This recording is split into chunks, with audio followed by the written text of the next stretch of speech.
Después de la caída de la Unión Soviética, todo ese mundo que teníamos de referencia, como los trabajadores en muchos momentos acortamos lo que es disminuimos el sujeto de cambio a los trabajadores sindicalizados y cómo ese tema hay que plantearlo de otra manera, y planteó, digamos, la situación en la que no entró de ponernos a analizar los gobiernos progresistas en particular, pero obviamente desde una posición claramente anticapitalista.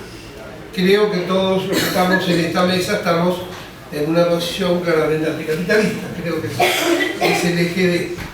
Entonces yo quisiera hacer algunos aportes en temas que me son muy caros, ¿no? Digamos, creo que uno de los problemas de los gobiernos progresistas, en ese marco estructural que hablaba Rodrigo, es que asumieron las instituciones del capital.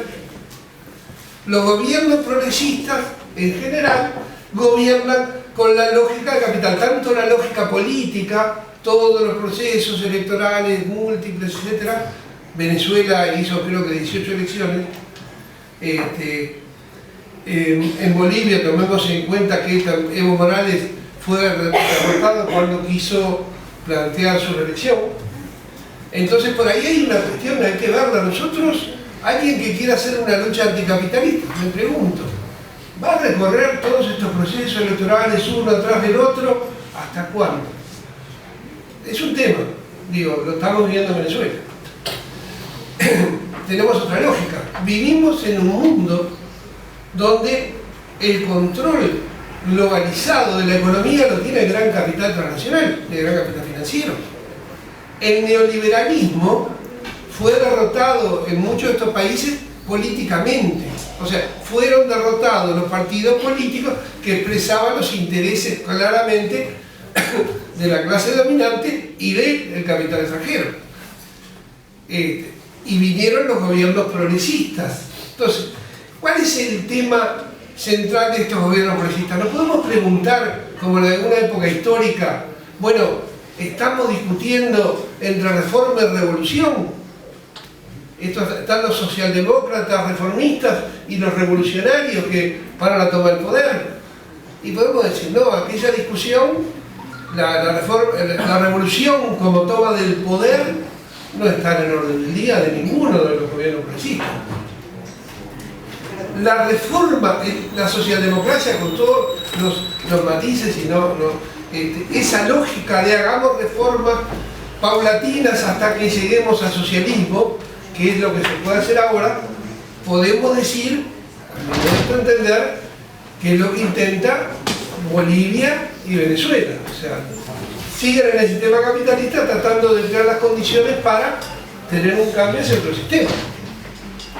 No es la lógica de Uruguay, Argentina, Brasil en su momento, Chile, o cuando estuvo Paraguay, ni tampoco cuando estuvo Honduras, ni es la lógica de Ecuador claramente ahora. Acá llegaron al gobierno fuerzas progresistas, fuerzas de izquierda, fuerzas con respaldo del movimiento obrero en algunos casos, en el caso nuestro por ejemplo, administrar el capital. Porque eso, ¿qué implica desde el punto de vista de la lucha de clases de la que hablamos todos? ¿Qué implica la lucha de clases? Implica desarmar a la clase. Porque cuando hay un planteo anticapitalista y hay un discurso anticapitalista y se señala con la crudeza que lo señalaba Julio, miren lo que viene. Pero no solo miren lo que viene, compañeros, miren lo que pasó. Vinieron las dictaduras militares y aniquilaron a los guerrilleros, también a los dirigentes sindicales y a los dirigentes de izquierda. Y fue acá a sangre y fuego en la mayoría de nuestros países. O sea, el capitalismo no convence, el capitalismo tiene una lógica, se impone por hegemonía o se impone por fuerza. Entonces, venimos de eso. Después tuvimos todo el periodo de la reforma del consenso de Washington, posición neoliberal muy dura, reducir el Estado, disminuir impuestos, abrir la entrada de capitales, que no haya más control de cambio, digamos, eliminar el impuesto a la renta, basarse en el impuesto indirecto. Luego vino la reforma de cambios institucionales del Banco Mundial, la autonomía para los bancos centrales, la autonomía para los diferentes organismos reguladores, la autonomía del gobierno. O sea, lo económico importante es que lo controlen los técnicos. El gobierno que haga política, pero Y en ese proceso vino toda esta profundización de, comillas, los tratados de libre comercio como si fuera integración y los tratados recíprocos de inversiones, de protección de inversiones, que son un instrumento poderosísimo para impedir la acción de los países, de los gobiernos que quisieran hacer algo. Y en esa estamos en un momento de la historia de la humanidad en la cual el capitalismo es hegemónico y el poder imperial es enorme. Y acá ya nadie puede, creo, quien lo quiera hacer que lo haga, yo no lo hago, imaginarse una China que no es más que otro imperio, que trata de imponer sus reglas de juego, y juega en el espacio ese. Putin, nadie se puede imaginar que está impulsando algún cambio social. Hay contradicciones, puede haber, decir, bueno, Estados Unidos se frente a China, frente a Rusia, pero ya no es aquel mundo. Es entre potencias capitalistas o potencias que no lo quieren ser, digamos, pero hay un poder militar gigantesco en los Estados Unidos. Entonces, ¿cuál es la lógica que usaron estos gobiernos progresistas, digamos Uruguay? ¿Cuál es la clave del desarrollo de un país? Comillas, desarrollo, crecimiento, digamos. La inversión extranjera. ¿Qué hay que hacer para que la inversión extranjera venga?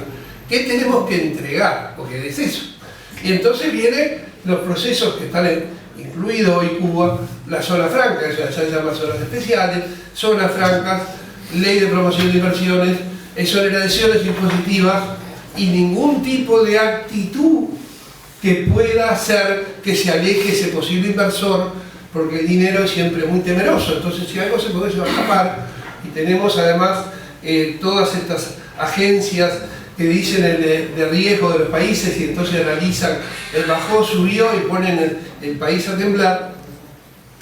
Y entonces llegamos a un mundo hoy, cuando estamos hoy parados, hoy tenemos que esa jugada, lo dijo uno de los compañeros acá, esa jugada de Lula, me alío con la derecha para hacer gobierno. ¿En qué termina? Primero, ¿qué hizo Lula? Vamos a hacer, o sea, obviamente Lula, digo, nadie se puede llamar a error en un tema que quiero aclararlo de ya por lo que voy a seguir diciendo. Entre un gobierno progresista, que decía Rodrigo, bueno, cuando hacen la cuenta tiran un poquito más para este lado, entre un gobierno progresista como el nuestro, ligado a los trabajadores, donde puede cometer muchos errores, pero que en su primera etapa, sobre todo en el primer gobierno de Tabaré Vázquez, hizo una cantidad de reformas favorables a los trabajadores, hubo mejoras salariales, sigue habiendo, a pesar de ciertas cosas, ciertas mejoras salariales, se paralizó el tema de las reformas laborales, eso está congelado, muchas de las que se aprobaron no se están cumpliendo, pero bueno, eso no es el gobierno de Temer. O sea, ¿no? Hay una lógica de corto plazo o mediano plazo y una lógica de largo plazo que me gustaría plantear. En la lógica de corto y mediano plazo, uno no puede elegir por la derecha, no puede elegir por los representantes del capital, no puede elegir por gente que tiene clara y notoriamente defensa de intereses que son contrarios a los nuestros. Y entonces en el corto y mediano plazo tenemos que trabajar con aquellos, en los países que los haya, con aquellos que están más cercanos y que pueden ser de alguna manera en el momento de la crisis una defensa, por lo menos que no te ataque demasiado. Pero en mediano y largo plazo eso no nos alcanza porque estamos dejando de lado lo que es el cambio anticapitalista. Terminamos eligiendo el mal menor, el gobierno, aquellos gobiernos que nos dan soluciones a reivindicaciones que sostienen los trabajadores y que dan paliativos a sectores sociales que no son parte del mercado de trabajo, pero cuyo proyecto no está el socialismo ni nada que se le parezca. Lo vimos en Uruguay. ¿Alguien escuchó al presidente Tabaré Vázquez anunciar, o a Mujica, anunciar que el socialismo era el camino? Ninguno. Recuerdo a Mujica diciendo que el socialismo era un tema para dentro de 50 años y que el objetivo era que no faltara un plato de comida en la casa de ningún uruguayo, ¿no? El tema ese de la lógica. Entonces ahí tenemos un problema los trabajadores.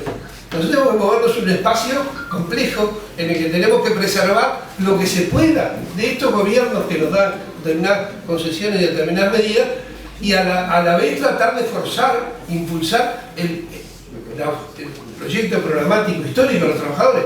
Y ahí es donde creo que hay una problemática importante.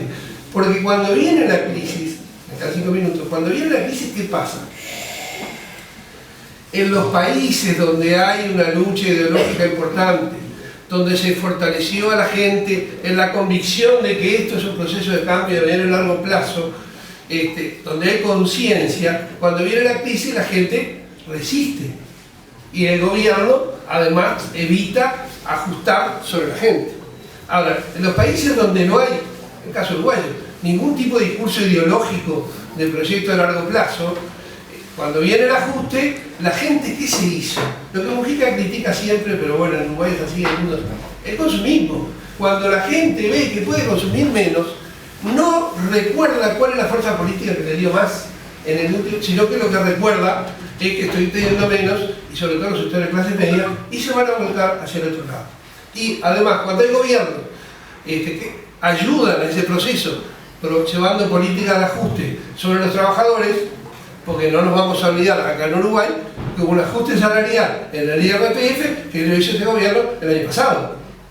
No nos vamos a olvidar que tenemos el UTE-Premia, que todos los años evita que los trabajadores tengan un 1% más de aumento público, con una medida absolutamente puntual en diciembre por el UTE-Premia, en enero lo sacan y ya no hubo aumento, pero el aumento se hace sobre el IPC.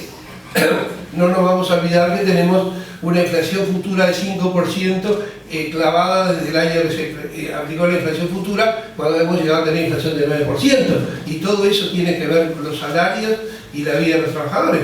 No nos vamos a olvidar que fue el gobierno de frente que puso el IRPF. No nos podemos olvidar de nada de eso. El tema es complejo, políticamente complejo. ¿Cómo nosotros, como trabajadores, como organizaciones de trabajadores, trabajamos en ambos frentes?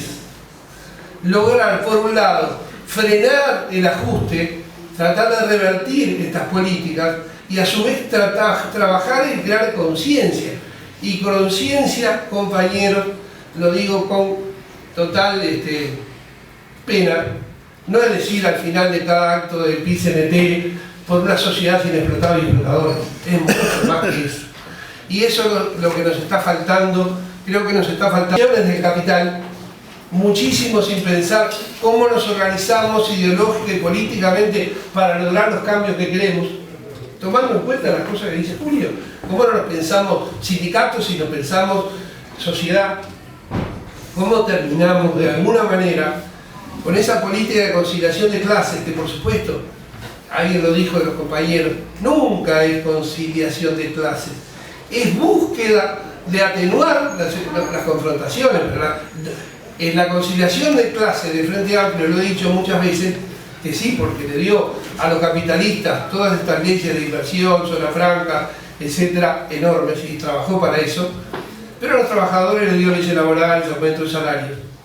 Pero en esencia, lo que tienen los trabajadores, es asimétrico, porque lo que tienen los trabajadores lo saca el gobierno general, que pone, como el gobierno, como puso Astori en este gobierno de Tabaré Vázquez, que pone sobre la mesa el tema de que los ajustes a partir de ahora salariales son nominales. No es por la inflación, sino que la fijamos antes. Esas medidas totalmente contrarias a la defensa de que por lo menos el salario tiene que ser del 100% de la inflación y más. Entonces digo, hay una temática muy compleja, no voy a ser yo el que incumpla con lo que exigí del minuto, pero lo que quiero decir, estamos, y voy a ir a lo internacional un minuto, estamos en una situación absolutamente compleja, porque el imperialismo y al imperialismo y al capital no le sirven ya estos gobiernos. Digamos, a estos gobiernos hay que sacarlos, necesitan control total y absoluto, necesitan gobiernos que puedan hacer lo que hace Temer. Entonces están cayendo, van cayendo como moscas los países, y Venezuela es el objetivo fundamental hoy. Pero yo digo, y lo he dicho otras veces, luego que caiga Venezuela el objetivo va a ser Bolivia. No es, bueno, a eso nos dejamos y no importa. No, o sea, Venezuela es el objetivo. La asamblea, comparto totalmente lo que dijo el compañero Rada, la asamblea constituyente de la elección, la asamblea constituyente fue un paso adelante muy importante, pero tengamos en cuenta también que hay una situación en Venezuela que no es menor pensada desde el punto de vista de la izquierda, y es que el Partido Socialista Unificado de Venezuela es muchísima gente, pero poca gente realmente con formación política. Fue un partido de masas creado un día para el otro, y hay muchas limitaciones políticas e ideológicas, y eso también es importante. Y está bien que la corrupción no es todo el eje del tema, está bien que el burocratismo no es todo el eje del tema, pero las dificultades que afrontan Venezuela son muy grandes y no está claro si se recuperó la parte del chavismo, ¿verdad? Pero no está claro qué van a hacer. La sensación que me dio cuando yo estuve ahora y estuve conversando mucho, ¿cuál es el próximo paso? Parecería que el próximo paso se está resolviendo a la hora siguiente. Entonces, desde el punto de vista de los trabajadores, en Uruguay le dimos todo el apoyo a Venezuela, se lo seguimos dando, se lo tenemos que seguir dando. No hay que olvidarse lo que decía Rodrigo, hay que tener claro quién está de un lado y quién está del otro.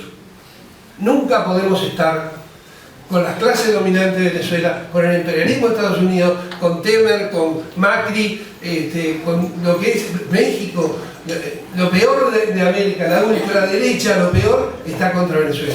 Entonces, más allá de cualquier error o no que se cometa en Venezuela, nosotros como trabajadores tenemos que estar con Venezuela hasta el final. Gracias, compañeros.